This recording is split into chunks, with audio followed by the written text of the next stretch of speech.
단에 서서 말씀을 전할 때뿐 아니라 어린아이들을 섬기기 위하여 교회를 오는 발걸음이 매번마다 오늘이 마지막이구나 하면서 교회를 달려왔습니다. 그리고 그렇게 마지막같이 여겼던 그런 세월들을 통하여 벌써 2년이라는 세월이 흘렀고 성도 여러분들 앞에 또 말씀을 전할 수 있어 영광이고 담임 목사님과 또 여러 성도들과 또 장로님들께 깊은 감사를 드립니다. 오늘 제목은 복음을 맡은 자의 사명이라고 하는 것으로 이렇게 제목을 삼았습니다. 고린도전서를 보시면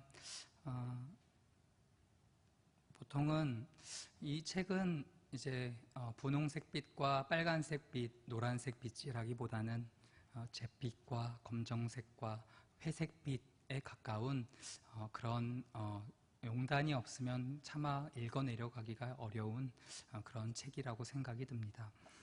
왜 그런가 하면 고린도전서 1장부터 이미 교회 안에 많은 문제들이 도사리고 있었고 그 문제들로 교회는 홍역을 치르고 있었기 때문입니다. 바울은 이제까지 그 고린도 내부에 있는 많은 문제들을 뒤로하고 그런 모독적인 또 남용만을 다루는 성도들과 또 교회를 미워하지 아니하고 그 문제투성이인 교회도 어떻게 말씀하고 있습니까? 여전히 하나님의 교회다라고 말씀하고 있습니다. 저는 이 대목이 참 놀랍다고 생각합니다. 문제투성이인 교회가 아닌 것이 아니라 여전히 하나님의 교회다라고 바울은 선언하고 있습니다. 그 이후에 바울 자신이 그러한 일을 소문으로 듣기도 하였고 자신이 세운 교회가 많은 아픔과 고난 속에 있을 때에 바울은 그 해결책을 이 고린도전서 15장 후반부에서 저희들과 함께 나누고자 하는 그 내용 속에서 바울은 그 해결책을 담고 있습니다. 그 해결책이란 무엇입니까? 다름이 아니라 부활신앙이라고 하는 것입니다. 부활신앙이요. 우리가 어느 순간에 어느 때에 죽을지도 모릅니다. 낙사를 당할 수도 있고 산에서 낙마를 할 수도 있고 건물을 공사 짓는데 지나가다가 돌이 떨어져서 다칠 수도 있고 운전을 하다가 사고가 날 수도 있습니다. 그러나 저는 이 본문을 보면서 그런 마음 가져요. 내가 죽더라도 교회에서 부활할 거라는 신앙 가지고 죽자. 내가 죽을지 모를지언정 교회라는 곳에서 예배를 드리며 하나님 앞에서 하나님이 나를 그 죽음의 현장에서 나를 부활시켜 주실 것을 믿으며 그렇게 달려왔습니다. 바울의 그 고백이 바울이 이 부활신앙이라고 하는 그 요체가 저와 성도들에게 함께 나누어지기를 간절히 바랍니다. 첫째, 따라해 주시겠습니다. 첫째, 복음을 맡은 자는 복음만을 전해야 합니다. 고린도전서 15장 1절과 2절을 성도 여러분들이 읽어주시겠습니다. 두 절을 읽어주시겠습니다. 시작.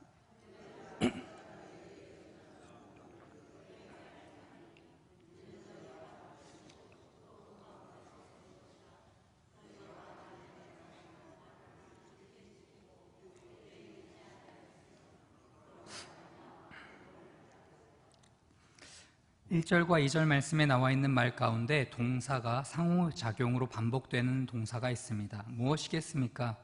마치 이것은 국악의 국거리 장단과 같은 표현입니다. 그것은 1절에 나온 전한 복음, 그리고 받은 것, 그리고 선 것이라고 할 수 있습니다. 그리고 2절에 나온 전한 그 말을 던지면 그 이어서 받는 말로 지키고라는 말로 받습니다. 로마서 10장 13절에서 15절의 말씀을 떠올리게 하는 대목이에요. 제가 읽겠습니다.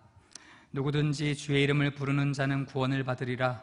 그런즉 그들이 믿지 아니하는 이를 어찌 부르리요? 듣지도 못한 이를 어찌 믿으리요?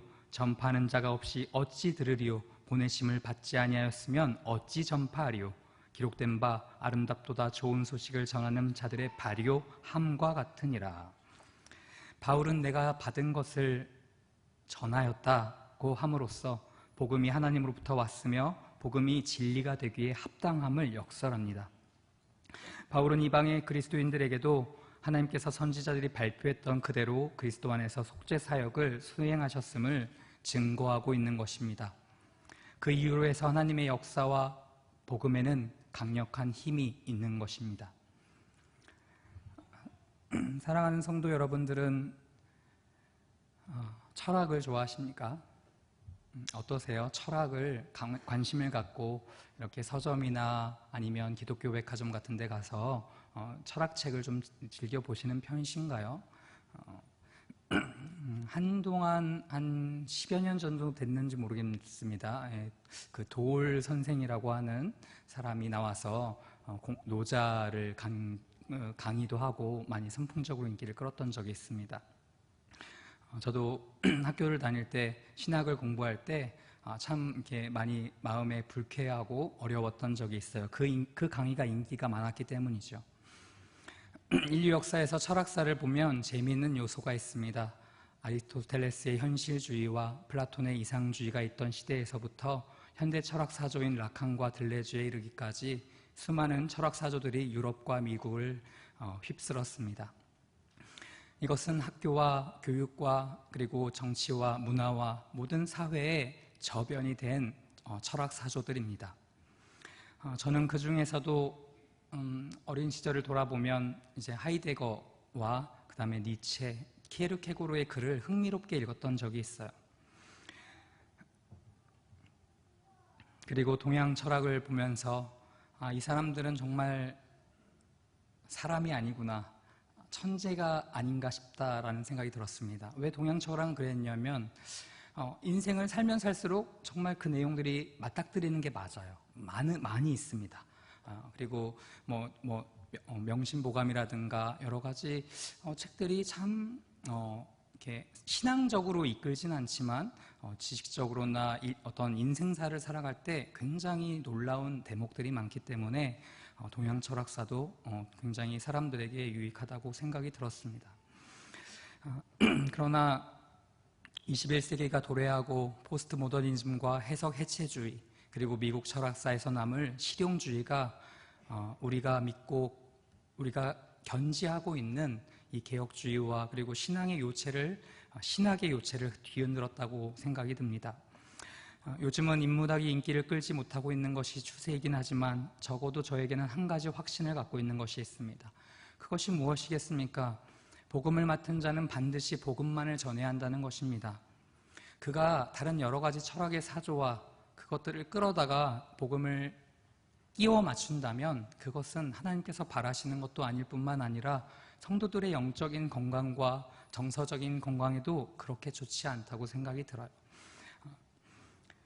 저는 이 확신이 있습니다. 우리를 주의 종으로 부르시고 세우셔서 하나님의 말씀을 전하도록 하신 책무를 다하는 것은 오로지 복음만을 전하는 길이라고 믿습니다. 둘째 따라해 주시겠습니다. 둘째, 복음을 맡은 자의 사명은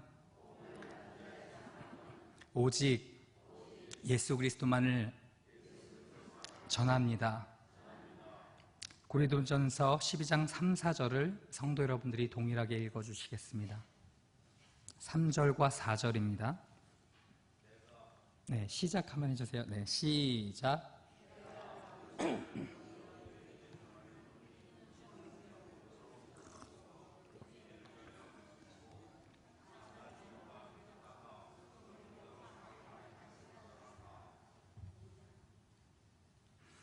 바울은 사도들로 하여금 부활의 증인이 되게 한 그 나타나심들을 말한 이후에 특별한 직분을 가지지 않고 교회에 참석하는 많은 무성도들에 대해서 다시 한번 언급합니다. 논리학을 보면 권위자의 오류가 있습니다. 논리학에 여러 가지 3단 논법도 있고 하지만 그 권위자의 오류가 있어요. 무엇입니까? 내 권위가 약하니까 앞서서 그 이론과 사조를 강조한 사람들의 그 근거를 끌어다가 마치 나의 주장인 것처럼 얘기해서 그 사람들을 드높이고 나의 주장을 합리화하는 것이 권위자의 오류입니다. 바울이 여기서 기이할 만한 대목은 저는 이렇게 생각합니다. 무성도들, 일반 사람들을 들었다는 거예요. 물론 그 안에 사도들도 존재하지만 제자들도 있지만 일반 사람들, 정말 무 사람들을 이 사도 바울이 강조하고 있다는데 저는 참 놀랍다고 생각이 듭니다. 특별한 직분을 가지지 않고 그냥 교회에 보따리 들고 아이 업어매고 그냥 교회 참석합니다. 예배드려요. 봉사합니다. 섬깁니다. 아이를 업고 아이를 돌봐줍니다. 그런 자들이 증거가 되어서 증인의 역할에 그 대열에 들어왔다는 거예요. 예수님의 부활의 증거를 댈 때 그 사람들이 수많은 사람들이 존재했다라는 것을 바울이 강조합니다. 그 수가 큼을 강조합니다. 적지 않습니다. 500여 형제 이상이 됩니다. 거기에 실수가 있을 수 없습니다. 그리스도의 부활은 눈으로 친히 본 자들의 증거에 의하여 확증됐다라고 얘기하는 겁니다. 한 명 한 명씩 찬찬히 보겠습니다. 게바, 베드로. 베드로라는 이 사람은 제자는 그는 다시 사신 예수와 함께 음식을 먹은 인물입니다. 그래서 증거의 첫 번째로 들어갔어요, 게바가. 그리고 누굽니까? 12제자입니다. 이 사람들은 그들의 수요가 예수님의 부활의 직후에 가룟 유다가 빠졌잖아요. 빠졌는데도 기이하게 이 12명이라고 명시하고 있어요. 왜 그렇습니까? 그리스도의 부활이라고 하는 것은 유다가 죽은 뒤에도 여전히 그들은 예수님의 부활 직후에 11사도로 남아있었지만 그냥 12이 아니라 이들은 여전히 12제자로 불리워진 것입니다. 그렇기 때문에 12제자들이라는 표현을 썼어요. 사도행전 10장 40절 41절에 말하기를 하나님이 사흘 만에 다시 살리사 나타내시되 모든 백성에게 하신 것이 아니요 오직 미리 택하신 증인 곧 죽은 자 가운데서 일어나신 후 모시고 음식을 먹은 우리에게 하신 것이라 라고 되어 있습니다. 500사람, 500여 형제를 살펴봅시다. 이들은 500이라는 숫자는 대중을 의미하는 숫자입니다. 500명이 운집했다. 500명이 모였다. 적지 않은 숫자예요. 그렇기 때문에 바울은 예수 그리스도의 부활을 논증할 때 그것을 묵도한 사람, 본 사람들을 여기에 명시하고 있는 것입니다. 사도행전 1장 3절에 이렇게 기록되어 있습니다. 확실한 많은 증거로 친히 사심을 나타내사 라고 하였어요. 고린도인들은 500의 형제 중 태반이 지금까지 살아있다고 했기 때문에 이 이야기를 따져볼지도 모릅니다. 바울은 고린도인들이 그 형제들을 만나보려 팔레스타인에 가야 한다는 것을 의미하지는 않았어요. 바울이 그들을 500명이라고 하는 그 숫자를 가리켜 말하고 언급할 때에는 사도들의 전하는 그 말씀을 신실하게 받을 것을 고린도 교회 성도들에게 원했던 것입니다. 여전히 지극한 사랑을 갖고 있어요. 1장부터 많은 문제투성이들이 있었지만 여전히 지극한 사랑을 끝까지 유지하고 고린도 교회를 향하여 다시 한번 주의 부활의 신앙을 붙잡으라 라고 강조하고 있는 것입니다. 그들은 특권을 가지지도 않았습니다. 모든 사람들은 예수님의 부활을 논증하기에 증인이 되기에 충분한 사람들이지만 그들은 단지 예배에 참석합니다. 단지 그렇게 스스로 예수 그리스도를 따랐던 사람들을 언급하면서 부활의 당위성과 부활의 정말 역사적인 진실성에 대하여 논증하고 있는 것입니다. 사도 바울은 어떤 사람입니까? 저는 이 대목에 주목해보고 싶습니다. 예수님을 믿는 자들을 핍박하기 위하여 가는 도중에 다메섹 도상에서 주님을 만나고 그의 눈에서 눈꺼풀이 벗겨지는 체험을 하였으며 그가 그 자리에서 곧바로 이방인의 사도라는 칭호를 받았습니다. 그리고 바울은 이 직함을 받은 다음에 정말 이방인의 사도로 1차, 2차, 3차 전도 여행을 정말 떠났습니다. 죽기를 각오하고 복음만을 전하기 위하여 내가 핍박했던 예수, 그분이 다시 사셨고 하나님의 아들이시다 하는 그 복음의 내용을 전했어요. 바울은 신분상으로는 바리새인 중에 바리새인이요 히브리인 중에 히브리인이며 가말리엘의 문화생이고, 그리고 예수를 믿는 자들을 재판에 회부할 때 찬성표를 던질 수 있는 세상적인 직위, 말할 것도 없이 바울은 엘리트였습니다. 사회의 엘리트요 신앙의 엘리트인 그가 자기를 추종하는 자들이 종들까지조차도 자기가 눈멀었을 때 그들이 곁을 하나둘 떠나는 것을 바라보았을 것입니다. 자기를 따르는 사람이 많을 때는 힘이 납니다. 신이 납니다. 그러나 그들이 떠날 때 그가 견딜 수 있겠습니까? 그 맛을 본 사람들은 많은 사람들이 떠나가는 거 못 견딥니다. 어느 정도까지 되냐면 바람 소리만 나도 두렵습니다. 사람이 떠나갈 때는 바람 소리만 들려도 두려워요. 마치 노벨 물리학상을 받은 한 과학자가 한순간에 알츠하이머 병으로 모든 지식을 잃을 위기에 처했다고 생각해 봅시다. 바울은 자기를 부르신 그분의 부르심에 탐복하고 일어납니다. 자기를 짓눌렀던 유대교의 율법으로부터 자유하는 경험을 하였고, 나를 만나주신 예수님이 천지를 창조하신 하나님의 아들임을 그 순간에 정말로 믿었던 거예요. 어두운 눈이 드디어 눈을 떴습니다. 영의 안목이 살아났어요. 눈을 뜨고 멀쩡하게 살며 회심을 경험하지 못한 것보다 비록 눈은 멀었지만 회심을 하여 수건이 벗겨지듯이 그리스도를 대면하여 보게 되는 것이 더 영광스럽고 기쁘다는 것을 서롱도 여러분들은 믿으십니까? 네, 한 번 더 물어보겠습니다. 여쭙겠습니다.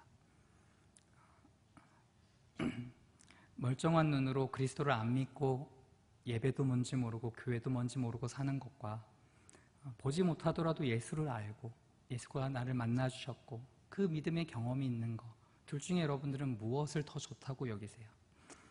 저는 눈이 멀어도,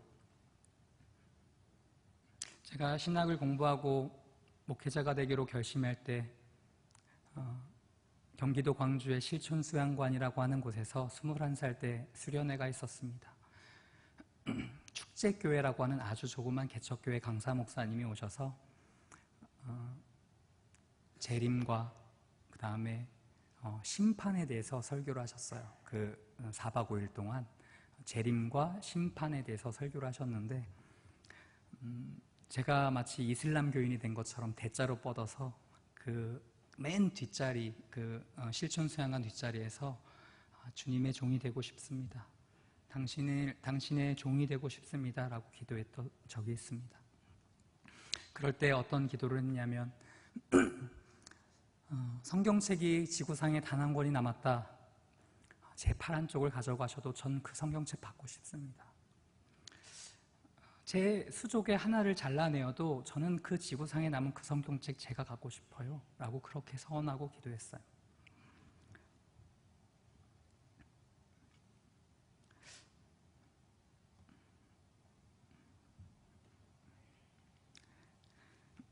자기의 지식은 죽었고 자기의 노력은 무익한 것이 되었으며 자기의 재물도 배설물이요 사람들로부터 존경받는 것도 아무 쓸데없는 것으로 바울은 이제 믿게 된 것입니다.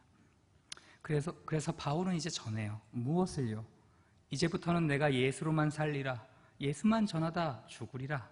이렇게 다짐하며 자기 주변에 누가 있지 않아도 그가 오직 예수 그리스도가 바라보심과 그가 자기를 구원해 주심과 그리고 자기를 이방인의 사로도 부르신 것에 감격하여서 그 인생을 삽니다. 8절 말씀을 제가 읽겠습니다. 맨 나중에 만삭되지 못하여 난 자 같은 내게도 보이셨느니라. 바울이 맨 나중에 라고 표현하고 있습니다. 주님께서 사람들에게 나타나신 일의 일련의 사건 중 가장 마지막 사건입니다. 그렇지 않아요? 네, 앞에 많은 제자 중에 으뜸이 되는 게바와 그리고 500여 형제에게도 밀렸습니다. 네, 12제자에게도 밀렸습니다. 증인들에게 밀렸지만 바울은 마지막에 자기를 위치시키고 있어요. 자기가 쓴 책이고 자기가 쓴 글인데 맨 꼭대기에 올라가 있지 않습니다.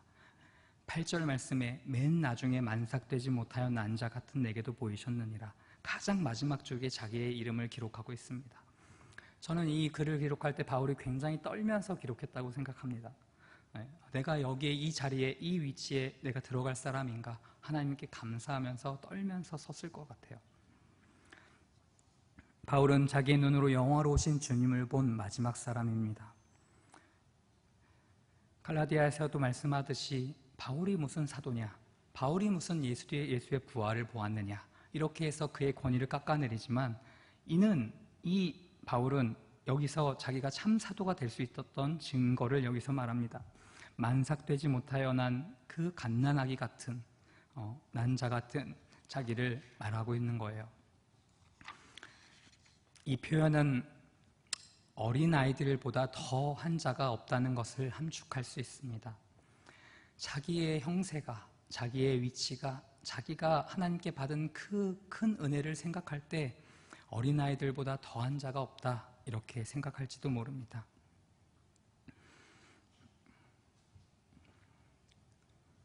바울은 그때 후대에 이르러서 저희들이 서신서를 보며 바울 서신을 보며 바울을 사도라고 칭하지만 자신이 그 글을 기록할 때에는 내가 사도라 칭함을 받기 합당하지 않을 수 있다, 굉장히 겸손한 마음으로 섰다고 생각이 듭니다.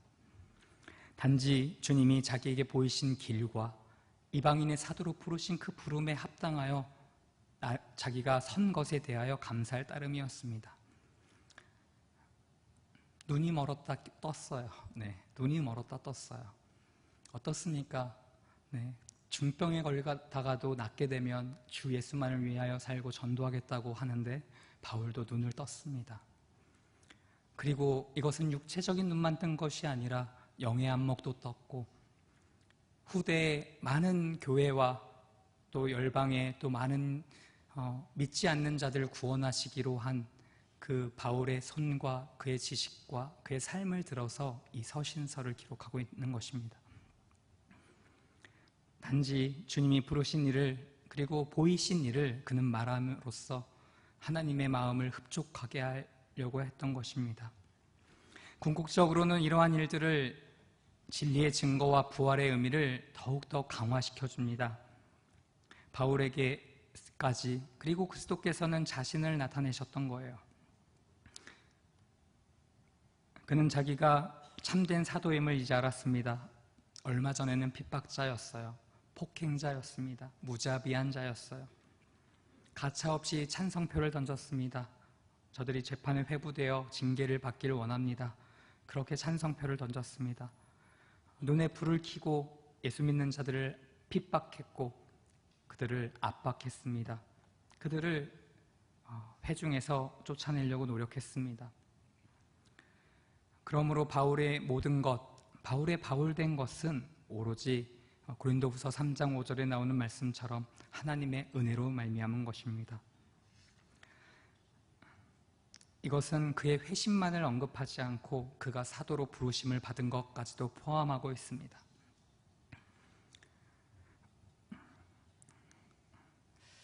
사랑하는 성도 여러분, 조금 더 깊이 들어가 보겠습니다.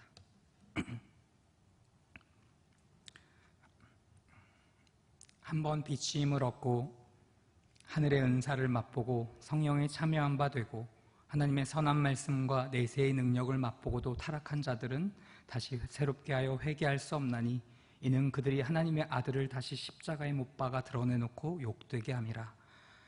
히브리서 6장 4절 6절에 있는 말씀입니다. 이 얼마나 무서운 말씀입니까?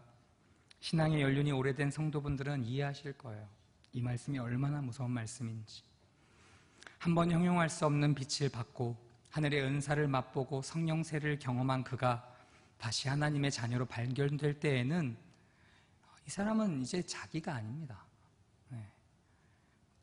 자기 목숨도 자기 게 아니에요. 예수를 막 믿고 3년 정도 될 때는 기쁘기만 합니다. 한량 얻기만 해요. 곧 죽어도 천국을 들어갈 수 있을 것만큼 신앙이 좋기도 합니다. 그런데 그 사람이 3년, 신앙생활이 3년으로 끝나나요? 그렇지 않잖아요. 길잖아요. 굉장히 장구하잖아요. 3년이 아니라 13년, 23년, 33년. 더 그렇게 이후에 그가 살 때에도 자신이 살아갈 때 한 번 꼭대기에서 나락으로 떨어져 본 경험이 있는 사람은 내 힘으로 거기서부터 부흥을 경험하지 않아요. 내 힘으로 거기서부터 자기가 빠져나왔다고 여기지 않습니다. 어떻게 여깁니까? 그 전까지는 자기가 높은 자리에 있고 풍선을 타고 열기구를 타고 올라갔을 때에는 내 힘으로 된 줄 압니다. 그러나 나락으로 떨어져 보고 저 세상 끝까지도 가보고 만물의 찌기와 같이 취급도 받아보고 한 사람은 오직 하나님이 나를 전적인 은혜로 건져주셨구나, 이걸 믿게 됩니다. 인간의 의지와 힘으로는 안 됩니다. 그가 다시 거룩을 사모하고 예배를 사모하고 입술에 찬양이 흘러나오고 성도의 교제를 기뻐하는 것, 이것은 쉽지 않지만 하나님이 그를 그 자리에 다시 두면, 그 자리에 그를 두면 그는 이제 98%, 99% 하나님이 나를 도우셨지가 아니라 이젠 전적으로 100%를 신뢰하게 되는 것입니다. 죄의 본질은 단지 정도를 벗어난 정도가 아닙니다. 단순하게 하나님 앞에서 실수한 잘못도 아니에요. 죄는 하나님에 대한 반역입니다. 아담은 하나님처럼 누리며 살 수 있었던 그 에덴 동산에서 만족하지 못하고 하나님처럼 될 수 있다는 사단의 꼬임에 넘어가 하나님의 자리까지 욕심을 낸 것입니다. 그리고 그 말씀을 하나님이 지키라고 한 그 말씀을 지키기만 했으면, 선악과 전체가 아니라 그 하나님의 입에서 나온 그 말씀을 지키면 되는 건데, 그것을 어기고 깨트리면서 가장 행복의 삶을 추구하지 못하고 에덴 동산으로부터 쫓겨났던 것입니다. 우리가 짓는 각각의 죄들은 하나님에 대한 이러한 반항 정신의 다양한 표현에 불과합니다. 수많은 죄들이 있을지라도 결국은 하나님의 다스림을 벗어나서 자신이 왕노릇한 것이며 하나님보다 세상을 사랑한 것이며 하나님보다 사단의 말을 추종하여 따라간 것입니다. 그러나 우리에게 복된 것은 무엇입니까? 하나님께서 이처럼 사악한 반역에도 불구하고 인간을 용서하기 원하셨고 회복하기 원하셨고 오히려 더욱 그를 높여주기 원하셨다는 사실입니다. 누가 질투할 정도예요? 누가 질투할 정도로 우리를 높여주셨나요? 시편 말씀에 천사도 흠모할 정도로 높여주셨다는 것입니다. 그렇다고 해서 하나님의 거룩하시고 공의로우신 성품에 반하는 행동을 하실 수 없으셨기 때문에 예수님이 자신이 친히 대속물이 되어 형벌을 담당하기로 작정하셨어요. 예수님께서 친히 사람이 되신 후 마음을 사로잡고 있는 한 사람의 생각은, 그것은 자신의 생명을 우리를 위해 내어주시는 문제였습니다. 그러므로 성도 여러분들에게 선포하고 또 말씀드리겠습니다. 예수님께서 이 땅에 오신 유일한 목적은 죄인을 위하여 대신하여 죽으시기 위해서였다는 겁니다. 그래서 예수님을 철저히 전생을 통해 십자가를 향해 나아가셨습니다. 그리고 그 죄인을 모든 형벌을 감당하시고 스스로 거절하시려면 거절하실 수도 있었을 것 같은 그 예수님이 아니다, 평화의 의논을 하자라고 하여 우리 죄를 위하여 십자가에서 못 박혀 돌아가셨습니다. 피를 철철철 흘리셨어요. 하나님께 버림받는 고통을 내 대신해서 짊어지신 것입니다. 이 사실을, 이 진리의 말씀을, 그리고 이 복음을 믿고 또 전하는 저와 성도 여러분들이 되기를 바랍니다. 셋째 읽어주시겠습니다. 셋째, 복음을 맡은 자는 그 사명을 다할 때까지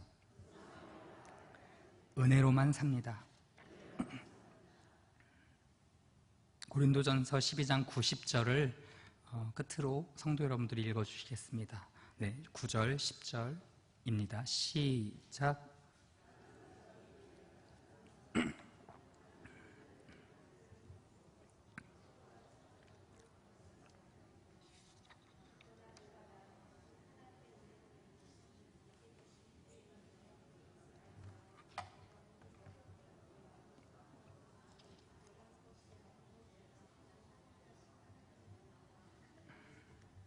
네, 제가 초등일부에서 만약에 이런 사태가 벌어지면 제가 했습니다. 제가 할게요. 나는 사도 중에 가장 작은 자라. 나는 하나님의 교회를 박해하였으므로 사도라 칭함받기를 감당하지 못할 자니라. 그러나 내가 나 된 것은 하나님의 은혜로 된 것이니 내게 주신 그의 은혜가 헛되지 아니하여 내가 모든 사도보다 더 많이 수고하였으나 내가 한 것이 아니요 오직 나와 함께 하신 하나님의 은혜로라. 그렇습니다. 사도가 받은 은혜는 그가 하도록 허락받았던 역사 속에서 특별히 나타났습니다. 바울의 죄가 그의 범과를 용서하시고 그를 뛰어난 사도로 삼으신 하나님의 영광을 위하여 그가 쓰임받았던 것입니다. 바울을 향한 하나님의 은혜, 헛되지 않았다. 이 표현은 유심히 살펴보면 이렇습니다. 그것이 내용이 없다라는 말이 아니에요. 하나님의 은혜가 헛되지 않았다는 말은 그것이 내용이 없다라는 말이 아닙니다. 오히려 그 반대로 바울은 모든 사도보다 더 많이 수고했습니다.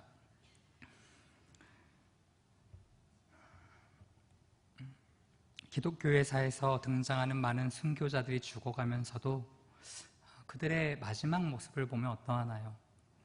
인종을 지켜보신 많은 분들은 아시지 않습니까? 그분의 인생이 어찌하였든 간에 마지막 모습이 그 사람이다 라는 거 여러분들도 아시잖아요. 기독교회사에서 등장하는 많은 순교자들이 어떻게 마지막을 장식하고 그가 그렇게 세상을 떠나겠습니까? 다른 것이 아닙니다. 사역으로 해서의 어떤 성과와 그리고 삶의 열매와 그리고 자녀를 많이 기른 것과 그런 것라기보다는 얼마만큼 그에게 천국 미소가 있는가, 그리고 하나님이 그와 동행하셔서 그 얼굴 가운데 참 기쁨이 있는가라는 거예요.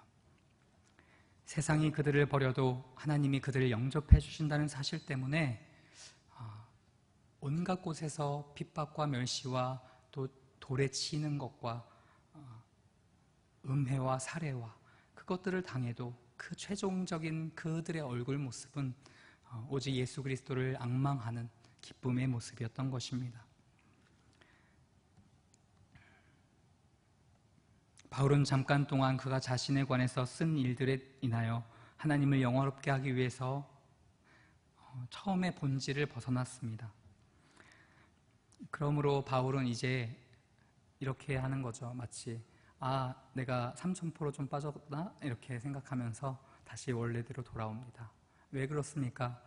부활을 막 강조하고 교리적인 어떤 내용들을 막 설파하다가 중간중간에 이제 500여 형제들과 증인들을 거론하고 자기 얘기로 빠지잖아요. 이것에 대해서 바울이 다시 한번 자기를 추스립니다. 몸을 다시 한번 단정해요. 내가 이러면 안 되지. 내가 나에게 빠져있고 자괴감을 빠져있고 내 자아에 빠져있고 그렇게 하면 안 되지.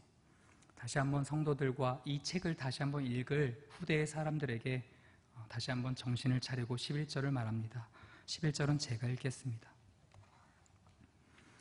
그러므로 나나 그들이나 이같이 전파함에 너희도 이같이 믿었느니라. 바울은 그리스도의 부활로 돌아왔습니다. 이 표현은 그냥 쓱 하고 지나갈 수도 있습니다. 그러나 지금까지 말했던 모든 내용들이 그리스도의 부활을 다시 한번 굳게 붙잡자, 그리스도의 부활만이 우리를 다시 한번 살리시고 있게 하시고 우리 교회를 존속하게 하시며 장차 하나님이 더욱더 우리에게 동행하여 주시며 그 예배 가운데 좌정해 주실 것을 우리가 한번 더 믿어보자 라고 고린도 교회에 강권하고 있는 거예요. 너희도 이같이 믿었느니라 라고 되어 있습니다. 그리스도의 부활은 전도의 내용들이었고 동시에 역사적인 사건이었습니다. 그것은 믿음의 내용이었어요. 거기에는 의심의 여지가 없고 아주 통일성과 일치점이 있습니다. 그리하여서 바울은 다시 한번 부활신앙을 강조하며 고린도 교회를 향하여 애타하는 마음과 여전히 너희들이 하나님의 교회다 라고 하는 것을 선포하고 있는 것입니다.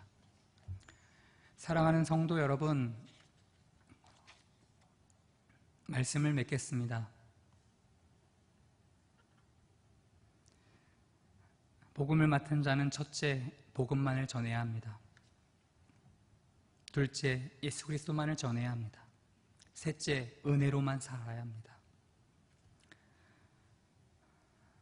성도 여러분들은 어떻습니까?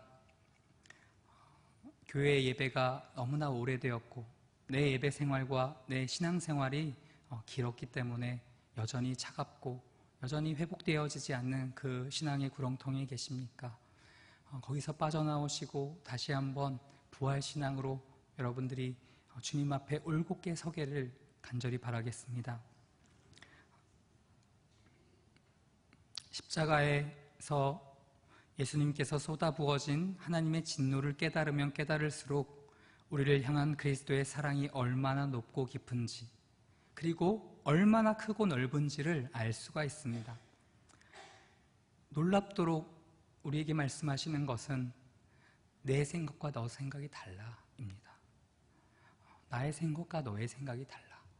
그리고 인생과 신앙의 연륜이 있는 분들과 대화하다 보면 참 그 말씀이 하나님의 말씀인데 그거를 사람이 동일하게 받아서 비슷한 말을 해요. 인생이 뜻대로 안 돼. 이 말을 하는데 이렇게 쫙쫙쫙 옵니다.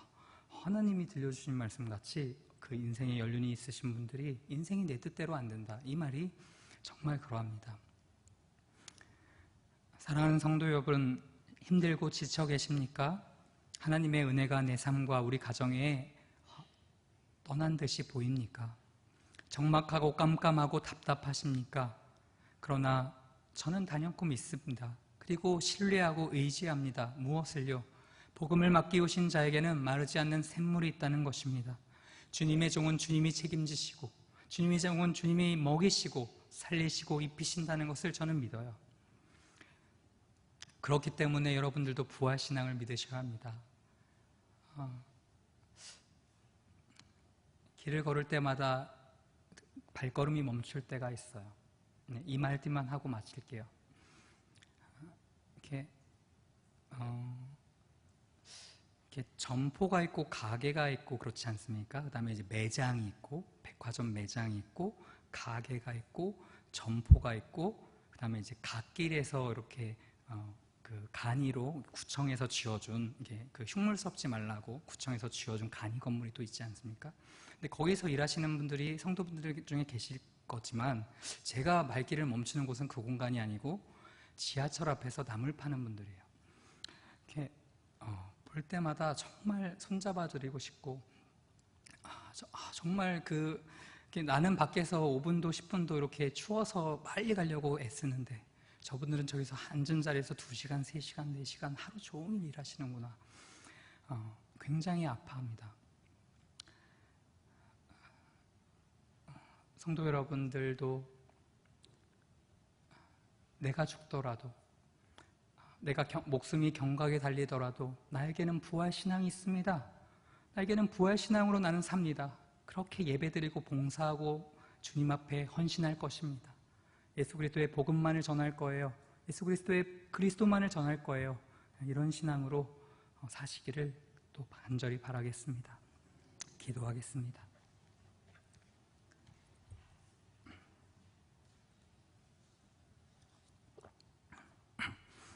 하나님, 저는 무익한 종입니다. 당신이 말씀하시고 당신이 이 말씀을 또 해석하시며 적용시켜 주시고 혹시나 본문의 해석과 또 저의 자괴함으로 들어간 나쁜 것이 있다면 주님 사하여 주시고 하나님 참으로 밝고 맑은 풍랑 속에서 주님이 예수 그리스도의 십자가의 보혈로의 폭로로 우리가 다시 한번 살게 되며 우리가 구원 얻었으며 그리스도께서 이미 부활하셨기 때문에 나도 부활신앙을 갖고 오로지 복음만 전하고 그리스도만 전파할 수 있는 우리가 되게 하시옵소서. 너무도 감사드리며 거룩하신 예수 그리스도의 이름으로 기도합니다.